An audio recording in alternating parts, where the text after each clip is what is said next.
ஜென்ம ஜென்மோ ஜென்மி ஸ்ரீ சரண் ஸ்ரீ பாக்ய சாய். அனைவருக்கும் சாய் சுப நமஸ்காரங்கள். நிலக்கோட்டையிலிருந்து சாய் உமேஷ்.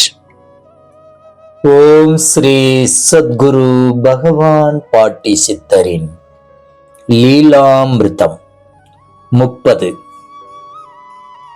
திருவண்ணாமலை பேராசிரியை திருமதி அணுவெண்ணிலா பாட்டியை பற்றி எழுதுவதற்கு முன்னால் ஒரு இளைஞனை கொடுமுடி கோவிலில் சந்தித்துள்ளார்.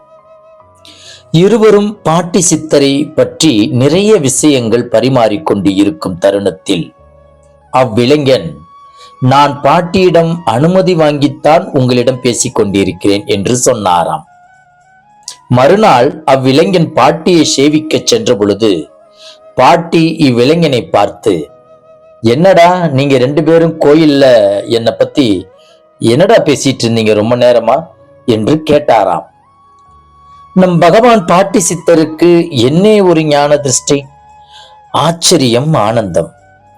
ஒரு சமயம் திருவண்ணாமலையில் திருமதி அணுவெண்ணிலா இருந்த பொழுது சளி பிடித்து இரவு முழுதும் இருமிக் கொண்டே இருந்து களைப்பாக இருந்துள்ளார்.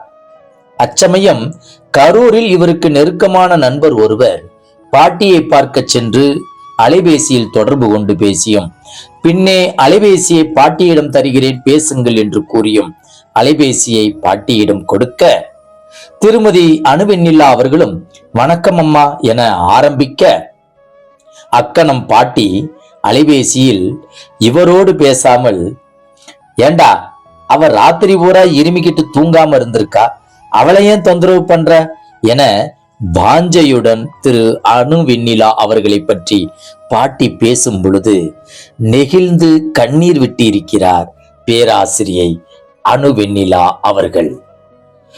இந்த லீலை நமக்கு ஒன்றை உணர்த்துகிறது.